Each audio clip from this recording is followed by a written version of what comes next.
La détonation résonna dans tout le Penthouse alors qu'Amelia Bennett, PDG de Summit Technologies, regardait la scène avec horreur. Son nouveau garde du corps, cet homme discret qu'elle avait engagé 2 semaines plus tôt pour protéger sa fille adolescente, s'était jeté devant la balle qui lui était destinée. Tandis que le sang traversait sa chemise, ses yeux rencontrèrent les siens, non pas avec de la peur, mais avec une étrange impression d'accomplissement. Ça en valait la peine, murmura-t-il, comme ce sandwich il y a 20 ans. À cet instant, alors que les sirènes hurlaient au loin, Amelia comprit que le garçon sans abri qu'elle avait nourri jadis devant un dîner de Denver était maintenant en train de mourir pour lui sauver la vie. 20 ans plus tôt, par une nuit glaciale à Denver, Amelia Mason, 19 ans, terminait son service au doigt à ce dîner. Les pieds douloureux mais le sourire intact. Les factures de frais de scolarité s'accumulaient et chaque pourboire comptait. Alors qu'elle nettoyait le comptoir pour la 5e fois en 1 heure, elle l'aperçut à travers la vitre givrée. Un adolescent recroquevillé dans l'allée, sa fine veste serrée contre le vent mordant. Leurs regards se croisèrent brièvement avant qu'il ne détourne les yeux, la fierté luttant contre la faim sur son visage émacié. À la fin de son service, à minuit, Amelia compta ses pourboires, 47,35 $. De quoi acheter son manuel scolaire si elle sautait le déjeuner pendant 1 semaine. Mais quelque chose la retint. Elle commanda un sandwich à la dinde et un café à emporter, ajoutant impulsivement une part de tarte aux pommes. Dehors, elle s'approcha du garçon avec prudence et posa la nourriture à côté de lui sans cérémonie. « Il fait de plus en plus froid, dit-elle simplement. Tu devrais manger quelque chose de chaud. » Elle s'éloigna avant qu'il puisse refuser, sans se retourner pour voir ses mains trembler en saisissant le repas, ni remarquer comment il la suivit des yeux jusqu'à ce qu'elle disparaisse dans la nuit enneigée. Ce garçon était Ethan Cole. Et cet instant allait lier leur vie de manière inimaginable. De nos jours, Amelia Bennett traversait l'étage exécutif aux parois de verre du siège de Summit Technologies à Denver. À 42 ans, elle imposait le respect. Cheveux blonds miel relevés en chignon sophistiqué, tailleur marine sur mesure alliant autorité et féminité. Les employés se redressaient sur son passage. Sa réputation d'innovation brillante n'avait d'égal que son exigence implacable. La proposition Morgan est prête pour votre revue et le service juridique attend votre signature sur les demandes de brevets, annonça son assistante en peinant à suivre son rythme. L'école de votre fille a encore appelé. Amelia s'arrêta net. Riley? Que s'est-il passé? 3e fois ce mois-ci. Elle a séché ses cours de l'après-midi. Le timing ne pouvait pas être pire.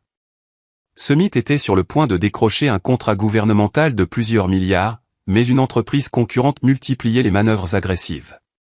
La réunion du conseil dans 15 minutes allait définir la stratégie. Reportez la réunion. Dites que c'est une urgence familiale, ordonna Amelia en se dirigeant déjà vers l'ascenseur. La surprise de son assistante était visible. Amelia Bennett ne reportait jamais une réunion, surtout pas pour des raisons personnelles. 20 minutes plus tard, elle trouva Riley dans le bureau du conseiller d'orientation. 16 ans, les traits acérés de sa mère adoucis par la jeunesse, cheveux noirs tombant en vagues savamment désordonnées. La défiance dans sa posture en disait long. Le trajet du retour fut lourd de tension. « Tu ne peux pas continuer comme ça, Riley » commença Amelia. « Pourquoi pas ? De toute façon, tu ne remarques même pas quand je suis à l'école, rétorqua Riley, les yeux rivés sur son téléphone. Ce n'est pas juste. Quand es-tu venu à un de mes matchs de volley? Quand m'as-tu demandé autre chose que mes notes? Les mots firent mal parce qu'ils étaient vrais. Depuis le divorce 3 ans plus tôt, Amelia s'était jetée corps et âme dans Summit Technologies. L'entreprise était sa création, son héritage. Mais à quel prix? Ce soir-là, après que Riley se fut enfermé dans sa chambre, Amelia travailla dans son bureau à domicile, examinant les propositions pour le contrat gouvernemental. Une notification apparut. Nouvel email. Objet vide. Expéditeur inconnu. Elle l'ouvrit et sentit son sang se glacer. Des photos de Riley entrant à l'école, au café avec des amis, même à l'intérieur de leur maison. Le message était limpide, nous pouvons atteindre ce que vous avez de plus précieux. Les mains tremblantes, Amelia appela la police. Le détective examina les preuves avec un détachement professionnel. Travail sophistiqué. Pas un harceleur ordinaire. Je vous recommande une sécurité privée en attendant l'enquête. quelqu'un spécifiquement pour surveiller votre fille. Grâce à son réseau, Amelia obtint un rendez-vous avec un spécialiste en sécurité le lendemain. S'attendant à un colosse sûr de lui, elle fut surprise par l'arrivée d'Ethan Cole. Sobre dans un costume gris anthracite, peu bavard mais extrêmement observateur. À 38 ans, il dégageait une assurance tranquille. Cheveux courts presque noirs, quelques fils gris prématurés aux tempes, une fine cicatrice le long de la mâchoire, seul signe distinctif sur un visage autrement quelconque. Son CV était solide mais banal, service militaire puis travail en sécurité privée. Pourtant, ses yeux gris posés, sa façon d'analyser la pièce en quelques secondes, la précision de ses rares questions suggérait bien plus. « Pourquoi devrais-je confier la sécurité de ma fille à vous » demanda-t-elle sans détour. « Parce que je remarque ce que les autres ratent » répondit-il. « Et parce que je n'ai rien à prouver, mademoiselle Bennett. Ceux qui ont besoin de vous impressionner sont généralement ceux qui échouent quand ça compte vraiment. » Sa franchise plut après la parade de candidats promettant l'impossible. Amelia prit sa décision. « Quand pouvez-vous commencer ?»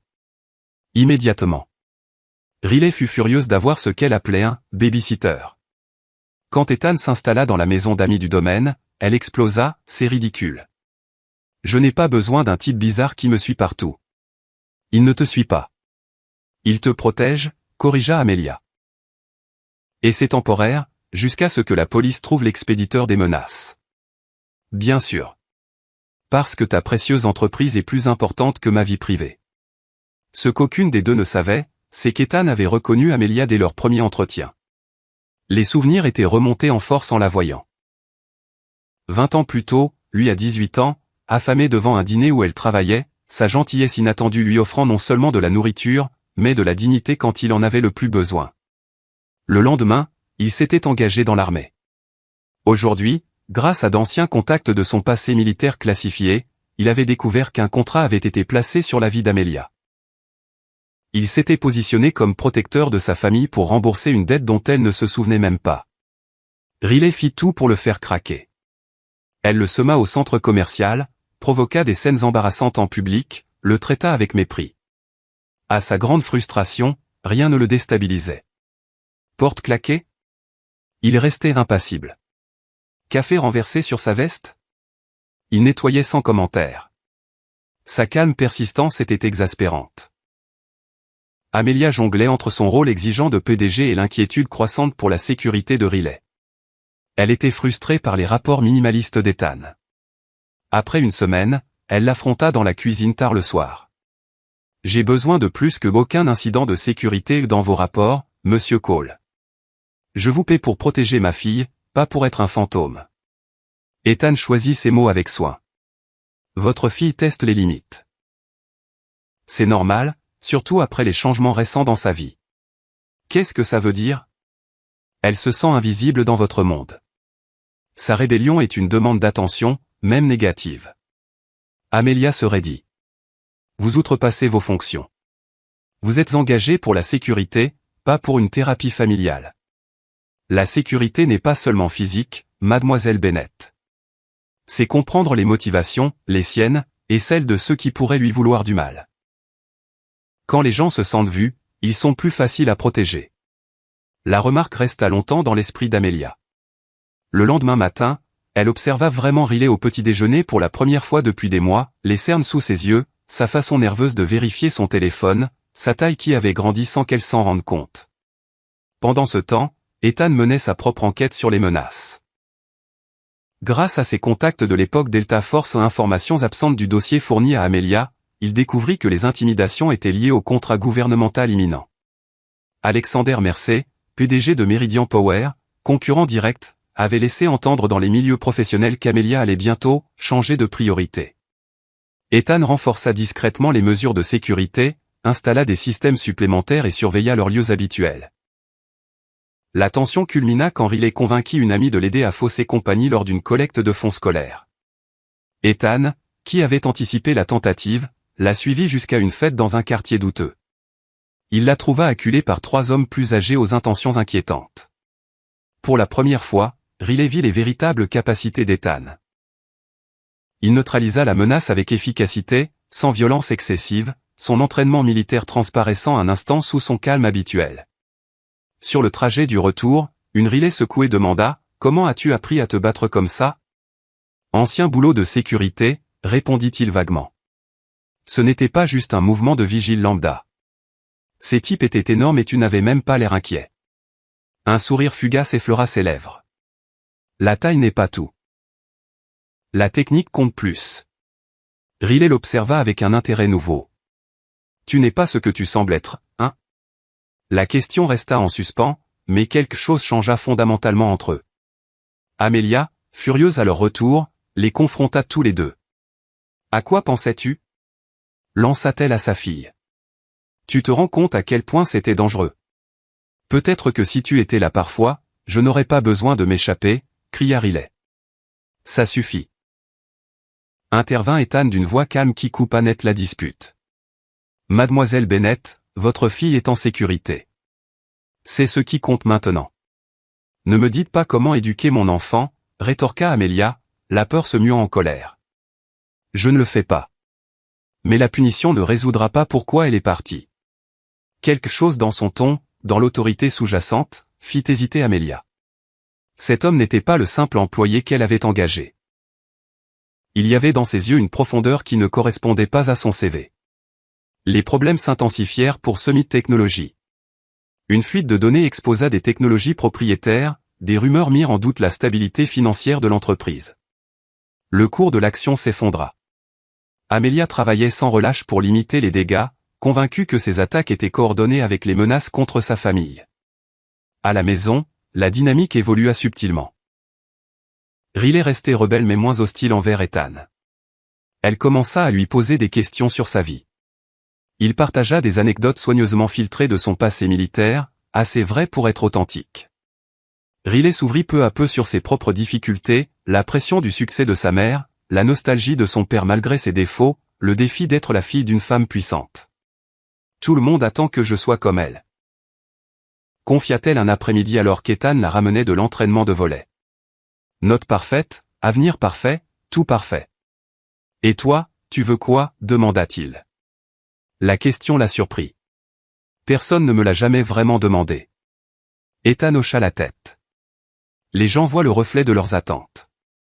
Ça rend difficile de se voir soi-même parfois. C'est pour ça que tu te rends si invisible? Pour qu'on n'attende rien de toi. La perspicacité de l'adolescente le surprit. Il réfléchit avant de répondre, parfois, être sous-estimé est un avantage.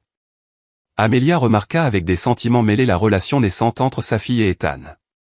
Reconnaissante pour son influence positive, mais troublée par ce lien étrange. Lors d'un rare dîner familial, elle observa comment la présence d'Ethan avait changé l'atmosphère. Pour la première fois depuis des années, Riley participait vraiment à la conversation, riait même. Le calme d'Ethan créait un espace où mère et fille pouvaient baisser leur garde. Riley dit que tu étais en Afghanistan, lança Amelia en l'observant attentivement. Pendant un temps, admit-il. Elle pense que tu es une sorte de héros des forces spéciales. Un éclat traversa son visage, malaise ou prudence. L'armée enseigne de bons protocoles de sécurité. C'est tout. Avant qu'elle puisse insister, son téléphone signala un nouvel email. Son visage blêmit en l'ouvrant.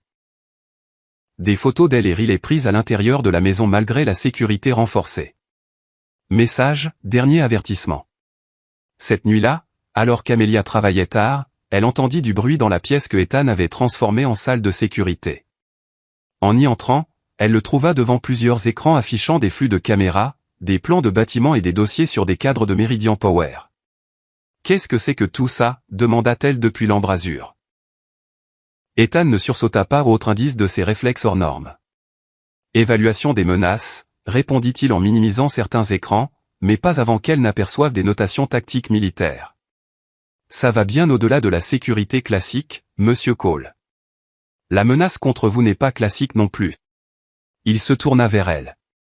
Quelqu'un avec des ressources importantes veut vous distraire ou vous écarter avant la finalisation du contrat gouvernemental. Ils ont engagé des professionnels ayant un passé militaire ou de renseignement. Comment pouvez-vous le savoir? Ses yeux rencontrèrent les siens sans ciller. Les méthodes employées, la précision de la surveillance. Ce n'est pas de l'espionnage industriel classique. C'est plus personnel. Avant qu'elle puisse l'interroger davantage, son téléphone sonna, sa voiture refusait de démarrer. Le lendemain, le mécanicien découvrit que les conduites de frein avaient été sabotées.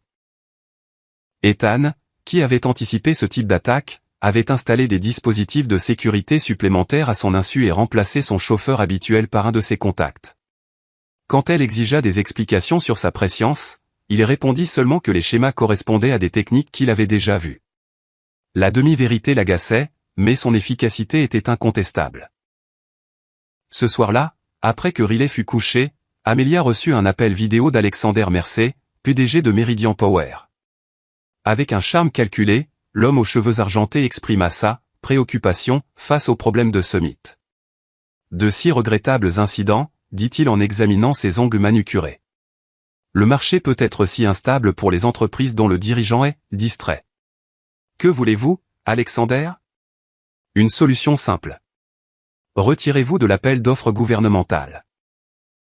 Transférez vos brevets de stockage d'énergie à Meridian dans le cadre d'une acquisition très généreuse, et ces coïncidences fâcheuses cesseront. Son sourire n'atteignait pas ses yeux. Pensez à Riley, Amelia. Certaines choses sont plus importantes que les affaires, n'est-ce pas? La menace implicite confirmait les soupçons d'Ethan sur l'origine du danger. Ce que ni l'un ni l'autre ne savait, c'est que Mercer avait un lien personnel avec le passé d'Ethan.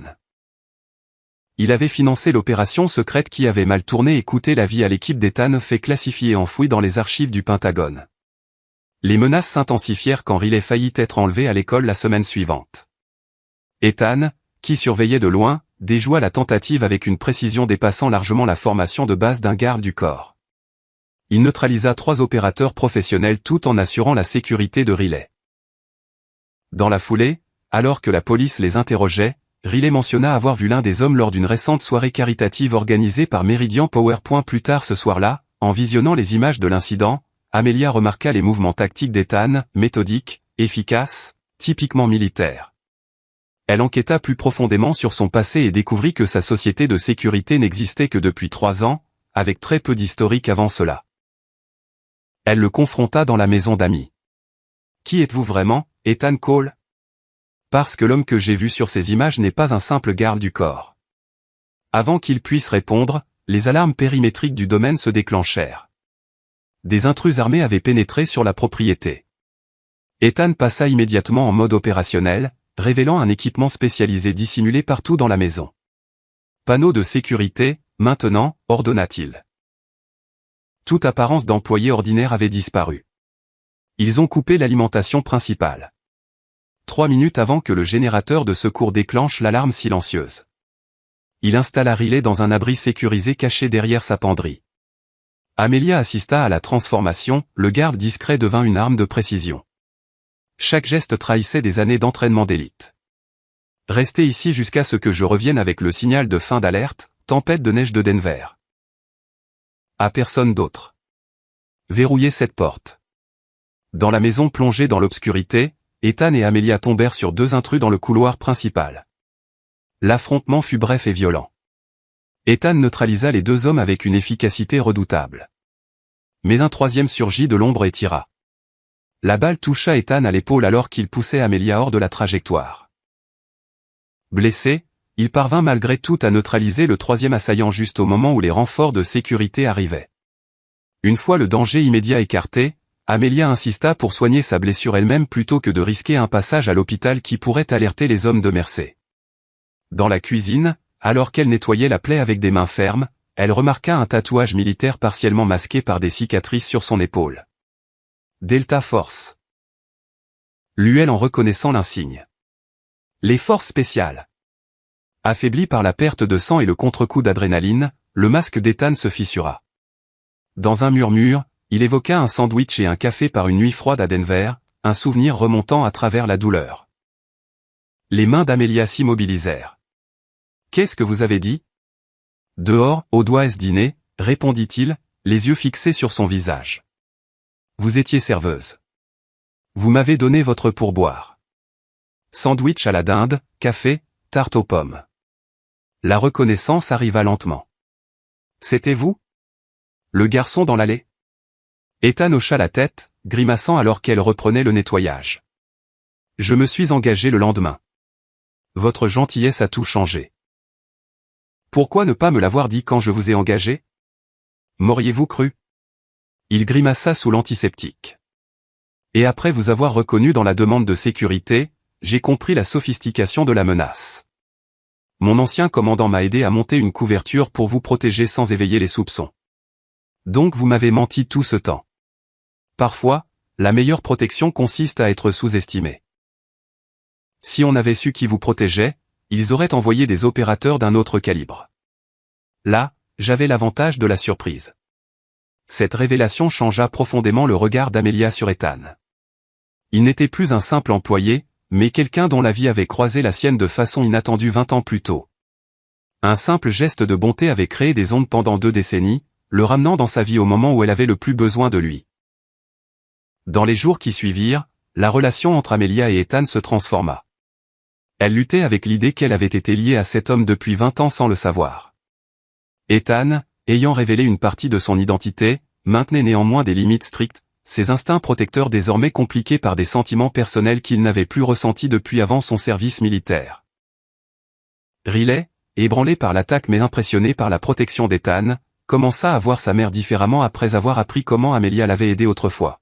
« Tu ne m'as jamais dit que tu avais travaillé dans un dîner », dit-elle un matin au petit déjeuner. « C'était il y a une éternité », répondit Amelia.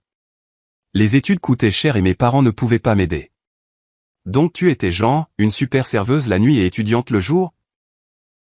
Amelia rit, un son qui les surprit toutes les deux. Plutôt une fille épuisée qui essayait de joindre les deux bouts. Mais tu l'as quand même aidé alors que tu avais besoin de cet argent toi-même. La remarque de Riley portait une nouvelle compréhension du caractère de sa mère. Parfois, on fait des choix en un instant qui résonnent bien plus longtemps qu'on ne l'imagine. Dit Amelia, le regard porté vers Ethan qui se tenait à la lisière de la propriété, téléphone à l'oreille, coordonnant son équipe de sécurité. Alors qu'ils élaborèrent un nouveau plan de sécurité, Amelia et Ethan travaillèrent côte à côte. Les discussions professionnelles laissèrent peu à peu place à des échanges plus personnels. Ethan partagea des histoires édulcorées de son service militaire, la fraternité, le sens du devoir, puis l'opération qui avait mal tourné. On nous a piégés. Expliqua-t-il tard une nuit devant les écrans de surveillance. Les renseignements étaient compromis. On est tombé dans une embuscade dans un village près de Kandahar. 3 de mes coéquipiers n'en sont pas sortis. Je suis désolé, murmura Amelia. Mission Black OPS, officiellement autorisée mais publiquement niable. Ensuite, ils ont enterré le rapport. Pas de responsabilité, pas d'enquête, juste une note dans un dossier classifié. Sa voix restait maîtrisée, mais la tension émanait de lui. Le financement de l'opération passait par des canaux privés. Il m'a fallu des années pour remonter jusqu'à une société écran appartenant à Meridian Power. Merci, souffla Amelia. C'est pour ça qu'il vous a reconnu pendant la surveillance et qu'il a intensifié quand il a compris que j'étais là pour vous protéger. Ce n'est plus seulement le contrat gouvernemental. C'est personnel pour lui aussi. Amelia révéla ses propres luttes, construire son entreprise tout en essayant d'être une bonne mère, la douleur de son mariage raté, sa peur de la vulnérabilité. Après le divorce, je me suis jeté dans ce mythe. C'était la seule chose que je ne pouvais pas rater, le seul endroit où j'avais le contrôle total. Et Riley est devenu le dommage collatéral de mon ambition. Son aveu était douloureux mais sincère. Je me suis convaincu que je bâtissais un héritage pour elle, mais en réalité j'évitais le travail plus difficile d'être présente. Lors d'une rare soirée où Riley était chez une amie sous protection renforcée, Amelia et Ethan partagèrent un dîner tranquille. Les barrières professionnelles tombèrent temporairement tandis qu'ils évoquaient leur parcours depuis leur première rencontre devant le dîner. Je me suis toujours demandé ce qu'était devenu ce garçon, admit Amelia. Si la nourriture avait fait une différence. Ce n'était pas juste la nourriture, répondit Ethan doucement. C'était d'être vu comme une personne, pas comme un problème. Vous n'avez pas eu pitié, vous ne m'avez pas fait la leçon. Vous avez juste aidé. Leurs regards se croisèrent par-dessus la table, le lien se renforçant. Tous deux reconnurent chez l'autre quelque chose qui résonnait, 2 personnes ayant construit des murailles de compétences autour de blessures émotionnelles. Le moment fut interrompu par une alerte sur le téléphone d'Ethan. Le traceur de localisation de Riley venait de se déconnecter.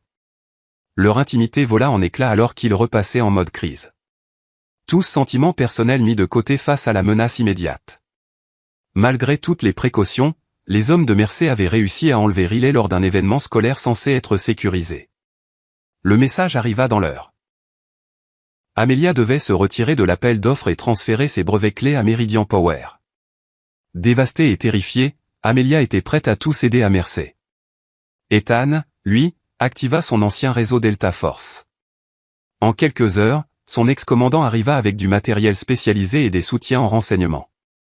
Pour la première fois, Amelia découvrit l'ampleur du monde d'Ethan, ses opérateurs d'élite qui se déplaçaient comme des ombres et parlaient en langage tactique abrégé. L'imagerie satellite montre une activité accrue au centre de recherche de Meridian en périphérie de Denver, rapporta Jackson, ancien second d'Ethan. Officiellement, il développe du stockage d'énergie renouvelable, mais les protocoles de sécurité indiquent des opérations de niveau militaire. Ils mirent au point un plan d'extraction. Amelia insista pour participer.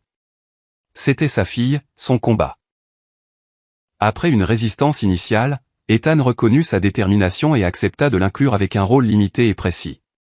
Vos accréditations d'entreprise nous permettront de passer la première couche de sécurité, expliqua-t-il. Mais une fois à l'intérieur, vous suivez mes ordres à la lettre. La vie de Riley dépend d'une exécution parfaite.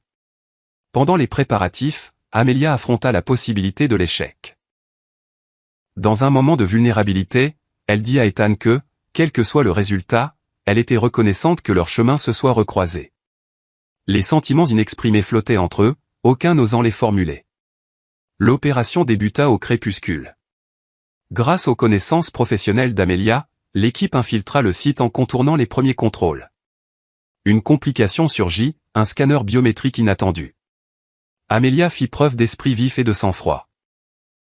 Elle convainquit un employé de Meridian qu'elle était là pour une réunion d'urgence avec Mercer, créant la diversion nécessaire pour que l'équipe d'Ethan accède à la zone restreinte. Ils localisèrent Riley dans une pièce sécurisée au 3e étage, drogué mais indemne. Alors qu'ils préparaient l'extraction, ils furent confrontés à Mercer lui-même, entouré de gardes armés. « Je suis déçu, Amelia, dit-il, son charme cultivé remplacé par un calcul froid. Je vous ai proposé une sortie propre. Maintenant, ça va devenir inutilement salissant. » Son regard se posa sur Ethan. « Sergent Cole, où est-ce capitaine maintenant ? Difficile à suivre quand les dossiers ont été modifiés. Vous vous souvenez de moi, constata Ethan d'une voix plate. Comment oublier le seul survivant de l'opération Blackfish ? Le dernier fit la coupée d'une erreur très coûteuse. Le sourire de Mercer était reptilien. Quand mon équipe de sécurité vous a identifié comme protecteur de Mademoiselle Bennett, j'ai su que la Providence m'offrait enfin justice. La confrontation révéla la dernière révélation, Mercer avait été le financeur anonyme de l'opération qui avait coûté la vie aux coéquipiers d'Ethan. L'échec des renseignements n'était pas accidentel. Il avait été orchestré pour tester en conditions réelles une technologie de surveillance expérimentale de Meridian. Vos amis sont morts pour le progrès, capitaine Cole. Leur sacrifice a fait avancer nos capacités de plusieurs années. Ils sont morts parce que vous avez joué à la guerre avec de vrais soldats, répondit Ethan, sa rage contenue palpable. Dans l'affrontement qui suivit, Mercer activa un prototype d'arme développé par les opérations clandestines de son entreprise, un dispositif sonique focalisé capable d'incapacité sans contact physique. Alors qu'il le déclenchait, Ethan se plaça entre l'arme et Amelia, prêt à se sacrifier. À cet instant crucial, Riley, revenu à elle pendant la confrontation, déclencha une alarme incendie. Le chaos momentané permit à Ethan de désarmer Mercer tandis qu'Amelia utilisait ses notions d'autodéfense pour neutraliser un garde. Alors que les forces de sécurité convergeaient, Mercer tenta un dernier geste désespéré pour tuer Amelia, sortant un pistolet dissimulé. La détonation qui avait ouvert l'histoire retentit, Ethan prit la balle destinée à Amelia. Alors qu'il s'effondrait, saignant, ses mots murmurés bouclèrent la boucle, ça en valait la peine, comme ce sandwich il y a 20 ans. Les secours arrivèrent quelques minutes plus tard. La police sécurisa le site, les ambulanciers transportèrent Ethan à l'hôpital. Les preuves récupérées lors du sauvetage de Riley dont les aveux explicites de Mercer enregistrés par le dispositif caché d'Ethan exposèrent les activités illégales de Meridian, développement d'armes, espionnage industriel et rôle dans la mort de soldats américains. 3 mois plus tard, Summit Technology obtint le contrat gouvernemental. Mercer fut inculpé pour espionnage industriel, enlèvement et implication dans la mort de militaires américains. Meridian Power fut restructuré sous supervision fédérale, son programme d'armement démantelé. Ethan, remis de sa blessure mais avec une épaule définitivement abîmée, était assis sur la terrasse de la maison d'Amelia. Il regardait Amelia et Riley préparer le dîner ensemble. Leur relation avait été transformée par le traumatisme partagé et une compréhension retrouvée. La conversation fluide entre mère et fille témoignait de leur lien réparé. Riley avait mûri. Sa vision du privilège et de la responsabilité avait radicalement changé. Elle avait lancé un programme dans son lycée pour soutenir les vétérans, inspiré par Ethan et ses anciens camarades qui l'avaient sauvé.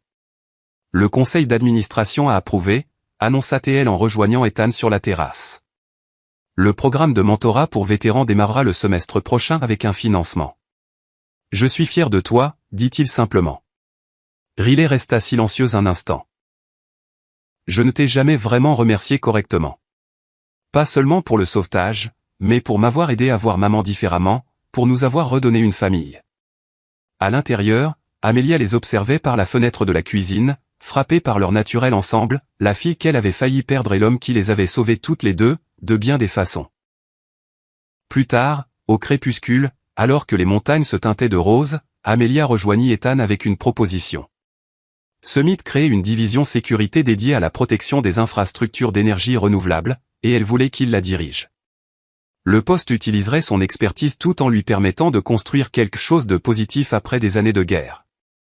Plus important encore, cela le garderait dans leur vie.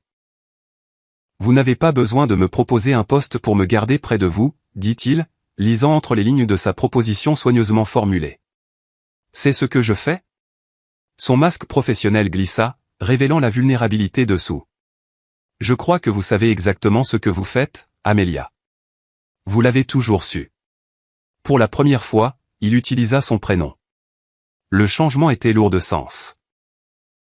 Alors qu'ils évoquaient les possibilités, Ethan réfléchit à la circularité étrange de leur lien, comment un simple geste de bonté 20 ans plus tôt avait créé des ondes qu'aucun des deux n'aurait pu prévoir. Amelia reconnut que l'embaucher comme garde du corps de Riley avait, sans le vouloir, apporté la guérison à leur famille brisée. Certaines dettes ne peuvent jamais être remboursées, murmura-t-elle.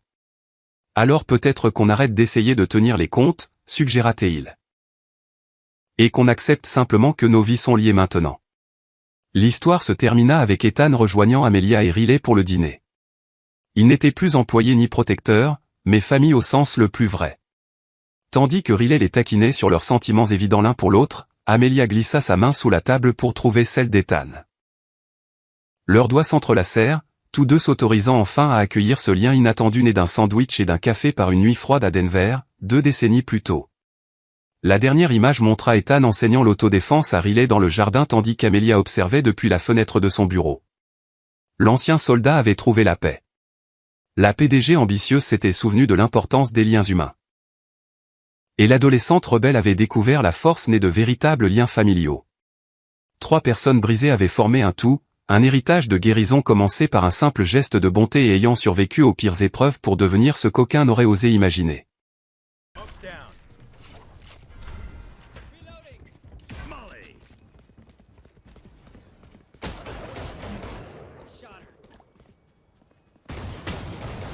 Bah m'aidez pas hein. Ouais. Go one side.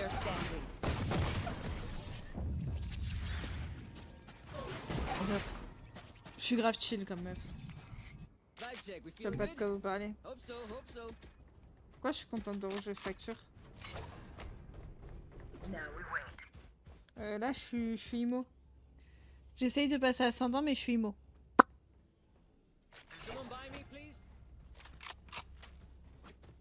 Car c'est une bonne map. Ça t'a pas vu avec Ip surtout. Je sais pas de quoi tu parles. Eh oh. On t'a pas demandé de faire point d'exclamation rank hein. Coucou Joker. Stim beacon down. Spike down B. I've got your trail.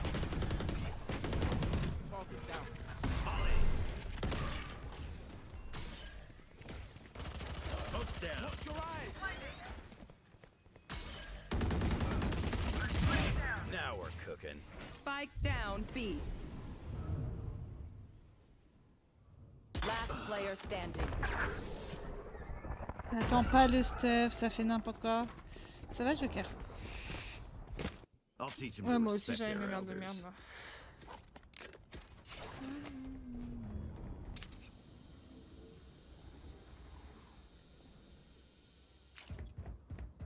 Right here.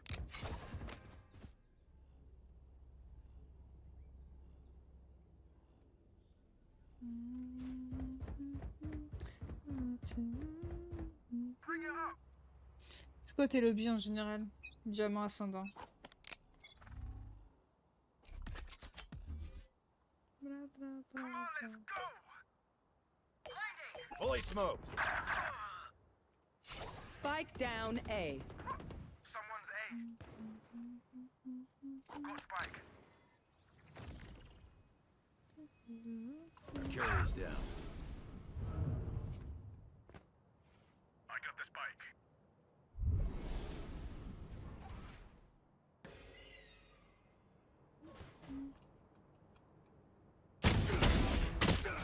Last player No. standing. Pas réussi à m'escape.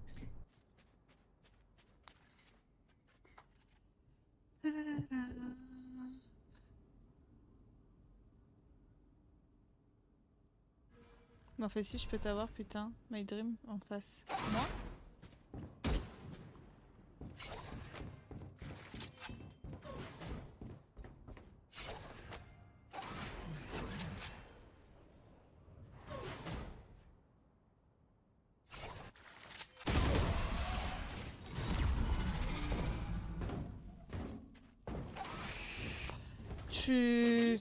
Tu serais surpris. Now we win. You can't complain if you're there.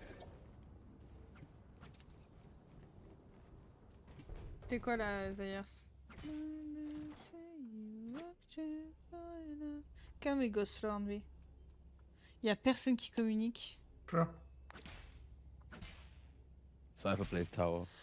Tejo, send those You can mother it. yeah? Yes, I love you. Oh gosh, Gecko.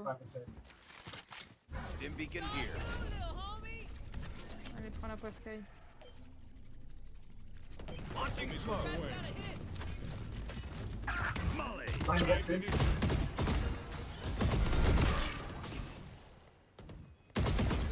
I'm gonna plant safe. Please cover me. Launching smoke. Thanks, little man. They're alive. Drone going out. They're alive. Dizzy has targets. Reloading.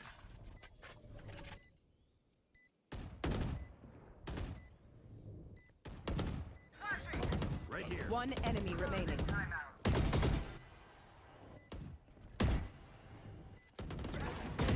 Then you were doing so well. Le feu, ça brûle. Good job. Now we're talking. Don't jinx it though. Stay humble.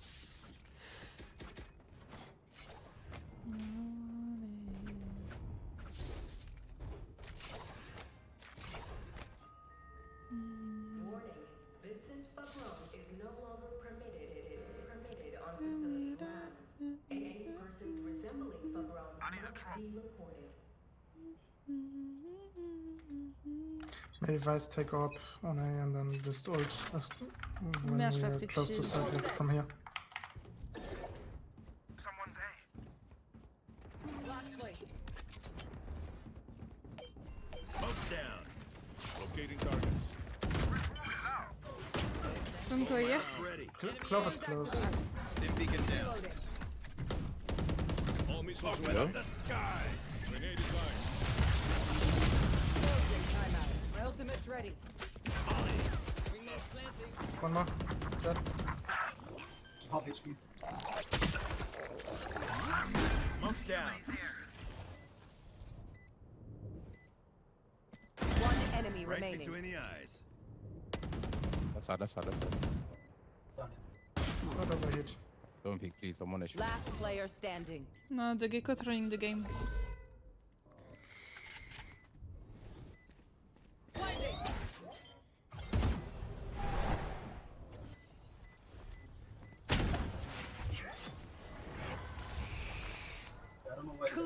I was peeking. I'm 1 HP.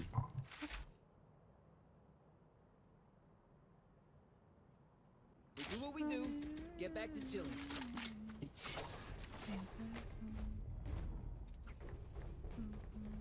Where do you want to go?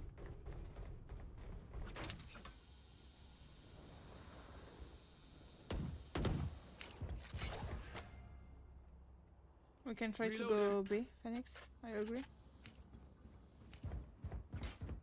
Together.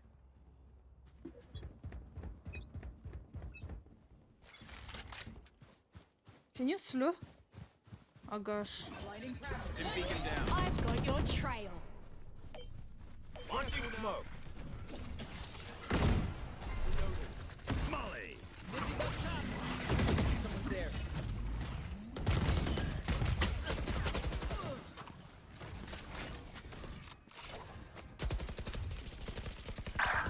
88. Oh my god. Last player standing.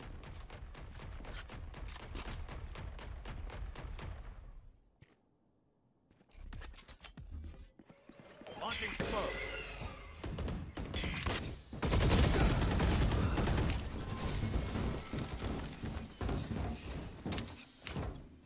Oui, let's go.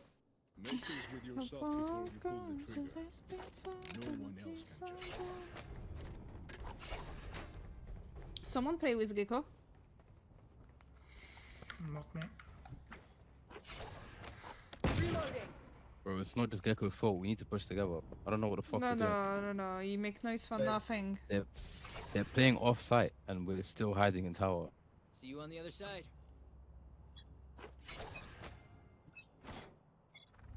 Stim beacon here. Smoke's down. Out of charges. I know exactly. Molly.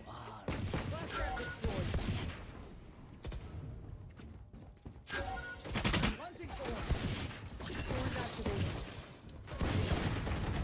Reloading.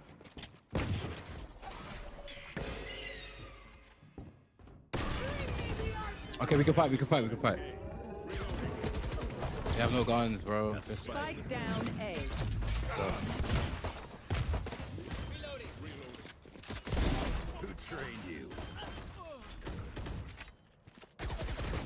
My planet. Launching missile.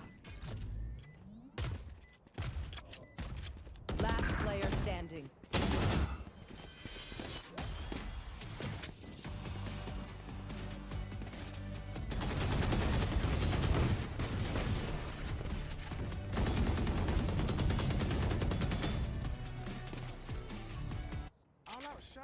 Mais oui, j'ai dit oui pour la five, les gars.